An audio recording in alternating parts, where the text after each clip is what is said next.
Hi,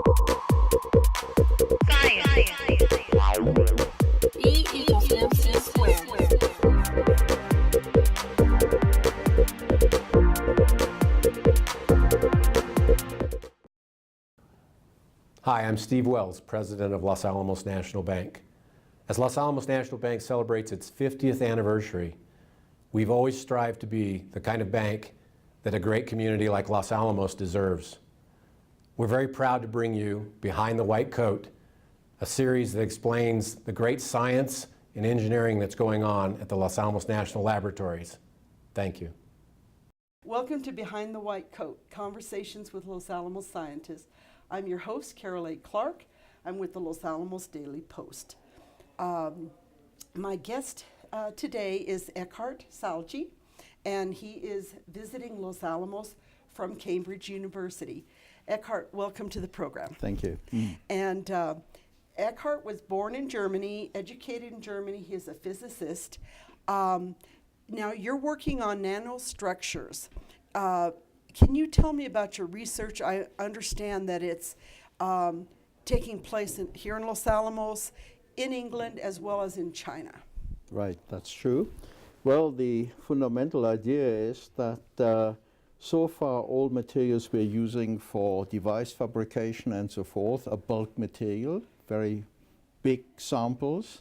If you want to go to smaller samples, or you want to faster responses for computers which are more powerful and so forth, you want to reduce the size of the active element inside the sample. And so the idea, therefore, is to make interfaces. So you take two samples, stick them together, then the interface is very small and it can do things the two outside bits can't do. And if you're very smart, you can make many of these interfaces, thousands, million of these interfaces, and then if you can talk to them individually, you would increase the capacity of computer chips, for instance, by probably a factor of 1,000. So there's a technology in the waiting. We don't have it yet. We look into the fundamentals of this process, but it will probably take 5 to 10 years before we can produce anything which is really economically viable. Nevertheless, so we're working very strongly on that, and we have to combine various technologies for that. So we do experimental work, we do theoretical work for pattern formation, and we do computer simulation. And one of the ideas I had 5 years ago when I was here for the first time, for a longer time, for 1 year, I spent a sabbatical here in Los Alamos, I met a bunch of people who were interested in the same field. And we decided to work together. One of them was a Chinese colleague who went back to China, and we sympathized and we talked about the project. Now he obtained substantial funding from the Chinese government for these ideas, built up a computer simulation group. So the computer simulation, to a large extent, is now done in China. The experimental work is partly done here and mostly in Cambridge, UK. Where I have a group of 22 people all together working there on this particular project, 2 people. And then the theory we do here, and also some of the other experimental work for novel materials we do in this place. So the starting point of making device materials of this kind is to take a material which goes through a phase transition. A phase transition is something when the crystal structure spontaneously changes from one form to another form. And some of these are really quite interesting because they lead to a fracture of the material in a very periodic way. So they produce these interfaces we want automatically. We don't have to do that. The nature does it for us. Mm-hmm. And by doping, by processing these materials, we can make these interfaces slightly different from the rest of the stuff. So these interfaces can be, for instance, superconductors, and the rest is not. Or they can be polars. They can be used as a switching device ferroelectrics, and again the rest of the material would not do that. So it's all very, very localized. And if it's very localized and you put a field on, you make them swing or something, they do that with an enormously high frequency, which we can't do in the bulk. So there's really an idea which hopefully will lead to something big, but at any rate it will lead to something which is new and from a physics perspective, fundamental perspective, really very exciting. Now, Eckhart, when you say that perhaps this might lead to something very big, as an example, what would that be? Well, there is already a sort of small-scale applications in certain instruments like PlayStations and so forth, where computer chips are in there, which need to be very strong, very well developed, but not as you have it in supercomputers or laptops and so forth. Or there are credit cards which use memory devices which are already based now on ferroelectricity, so on this sort of thing.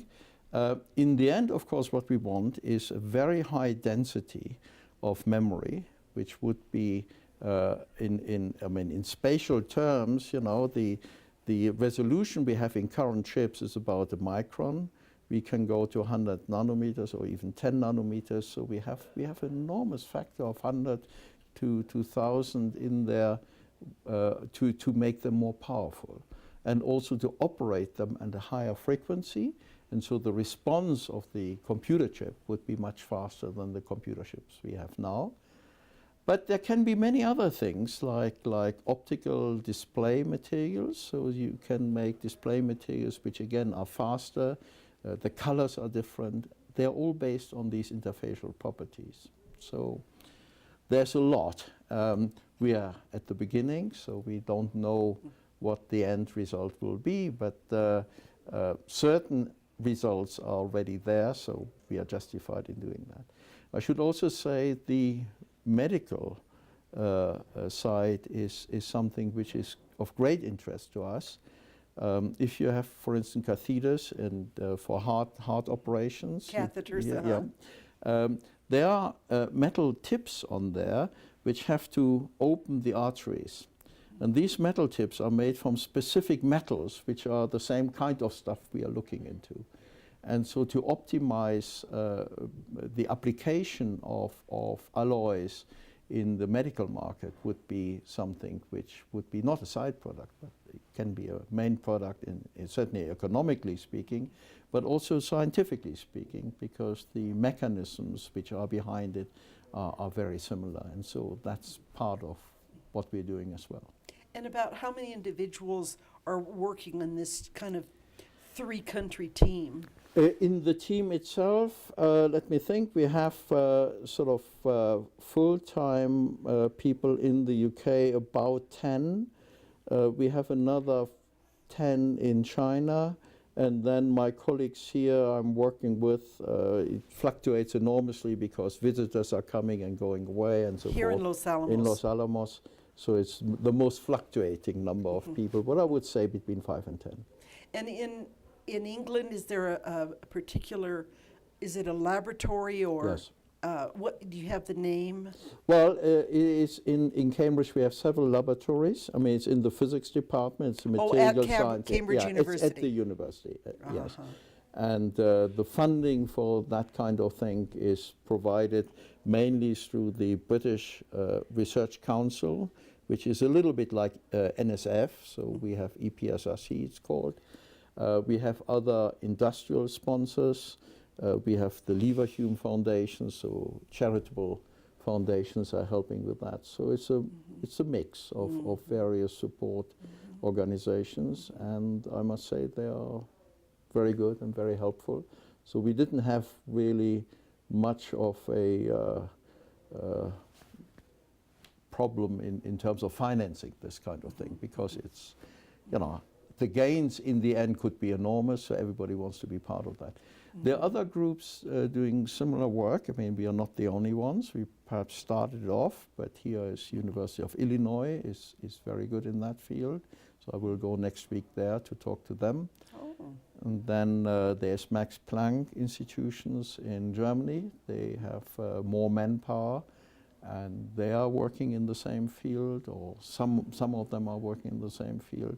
They're mathematicians who look into the really mathematical foundations of this approach, and they're very good, and they're also in various countries, particularly in France. They're very strong in Paris. So it's a large community, worldwide You all community. kind of collaborate a Oh little yes, bit. oh yes, we all know each other, and many people in one lab have been students of a professor in another lab, and so we're all sort of part of the same show. I mean, yeah. And then in China, is it a laboratory there or a university? Yes, it's in Kyongtong University in Xi'an. That's where the terracotta warriors, you know, so many have seen it as tourists. It's a very good university, and they receive special funding for this kind of work. It's a less traditional university than Fudan or Tsinghua in Beijing and Shanghai, but they're very good, and they have good people there, and they're making big progress. I mean, the rate of progress is enormous there, and they're very ambitious, and it's good. Have you been over there to see Oh yes, their yes, operation? yes. I go every year about a month to supervise what's going on, and then. So when did this whole, you know, study of nanostructures? When did I you? mean, this particular, nanostructures have been done for a long time. But your but research. this, we call it domain boundary engineering because the nanostructure we are doing is based on domain boundaries, so these stripes which are in there, which can do fancy stuff. That started about, the first papers came out about 5 years ago. Okay. And the big activity started about 3 years ago. Boy, you know, it's amazing all of the things that are going on across the world, but just in this laboratory at Los Alamos National Laboratory. Yes. They are involved in so many different things that, you know, in one way or another are changing the world. Yes, sure. And that is what science is all about. I mean, we want to make the world a better place, and of course people have to cooperate on that. And Los Alamos is very well equipped to do that. It's Department of Energy, so the brief of the lab is to be inventive and do new things, and of course other things which are perhaps on a different level. But I found in particular, the postdocs, I mean, the staff members are very good, they're well known and internationally respected, but the real engine is very often the postdocs, the young people, you know, between 25 and, you know, no upper limit, but, you know, in their first job, they want to have a big job afterwards, they want to be a big professor in Harvard in 20 years' time, you know, and they work extremely hard, and I must say the work ethics here is very good. You can talk to them anytime. There's a reluctance in Britain, you can phone up your colleague at 2 o'clock at night. I wouldn't do that here, but otherwise it's quite all right. So let's talk a little more about your background. So where in Germany were you born? I was born in Hanover, which is the northern part of university of Germany. And I actually started as a humanities student, so I did philosophy and literature and history, and then at some point became interested in mathematics, so I did my first degree in mathematics, and then I went into physics and became a physicist. And from there I went to Paris to work with a very famous man there, Jacques Friedel, and in Saclay, so that was great fun, and I still go to Paris now and have many friends there, and my wife is from Paris. So then after that, it was quite interesting. Jacques Friedel and Neville Mott were related through their wives, they were cousins. So I met Neville Mott, he came to my lab in Paris, and he said, "What do you do here? I mean, why don't you come to Cambridge?" So he got me to Cambridge. I went in between to Princeton and other places in the US, but then in the end settled in Cambridge. And you mentioned that you were studying humanities, then math, and then became a physicist. What kept making you change? I always did what I found most exciting at a time, and I still like humanities very much. I paint. My wife does historical research, so these are still activities I like very much. It came actually out from philosophy, where, I mean, philosophy and logic and so forth, where I thought the philosophers I was dealing with, I mean, I can't say all philosophers, I mean, they're very good ones who know a lot about that, but it was rather limited. And so when I mentioned that to my then professor, he was first not happy, and then he said, well, go and see the mathematicians. They are apparently quite logical. So I went and saw the mathematicians, and it was like somebody opening the door to paradise. I mean, these guys were really smart and very nice. Made sense to you. Oh, it made a lot of sense, and I met fantastic teachers. I had there 2 professors who were fantastic in how to educate young people, and one I remember he was really beyond what you would normally expect, even in the very best institutions. And the university as such is not astronomical, it's not one of the elite universities, but these people were fantastically good. And so they collected around themselves groups of very gifted young people. There was a good research atmosphere. And that's a message, I think, even today. I mean, in Cambridge we have no problem. All the institutions are good or very good. If somebody is not quite that good, I mean, probably they close it down. But many places can build up local groups where you have one enthusiastic, good, competent person, and it can even be on the teaching side, who could instruct sufficient number of other people to learn that sort of field. Then they can bring it up, and it can, they can bring it up within 10 years. It can be a very, very good place.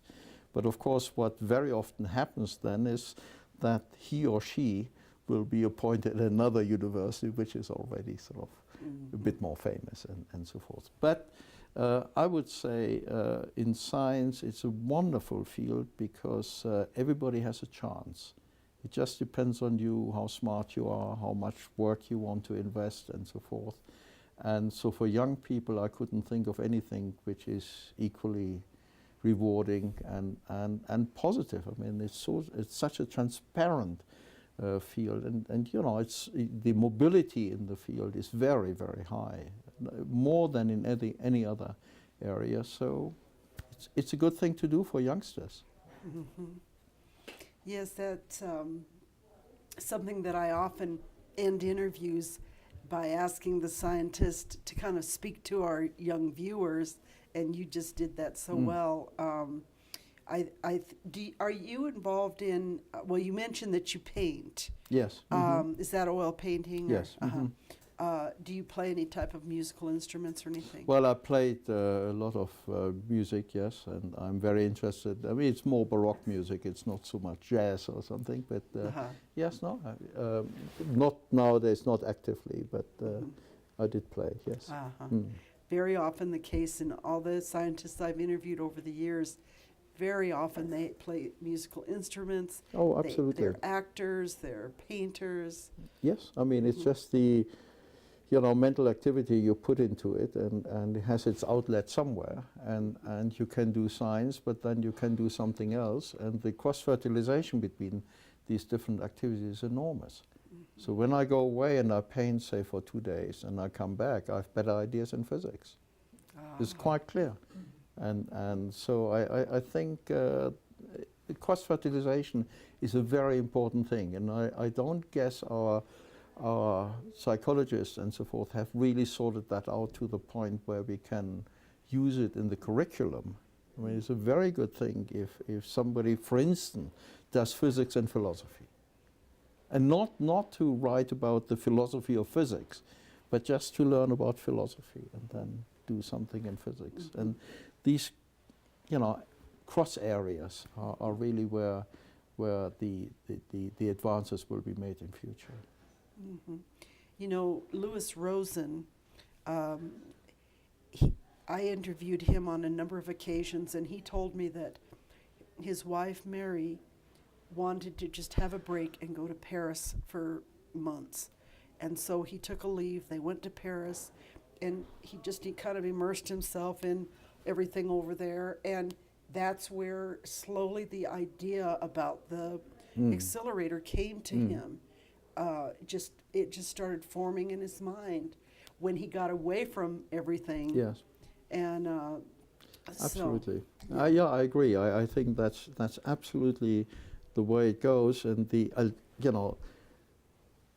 flip side of that is the more academics do administrative work and get bogged down in sort of quite mind-boggling paper pushing, then of course the less creative they are. And so the danger there is not to take time away, which is bad enough, but actually you mummify them for a while, and then after that they have to emerge again and be creative. So there are some problems there, but on the positive side is exactly what you say. Yes. Well, we just have about 30 seconds left. Anything that I haven't thought to ask you, Eckhart, that you'd like our viewers to know?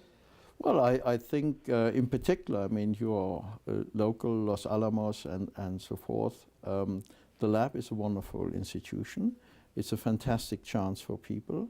And I think what perhaps could be made a bit stronger in future is the town and gown thing, so that the academics, what you are doing, what the academics in the lab are doing, that is transmitted perhaps more strongly to the people in Los Alamos, because they're here, the academics are just around the corner. Why not to talk?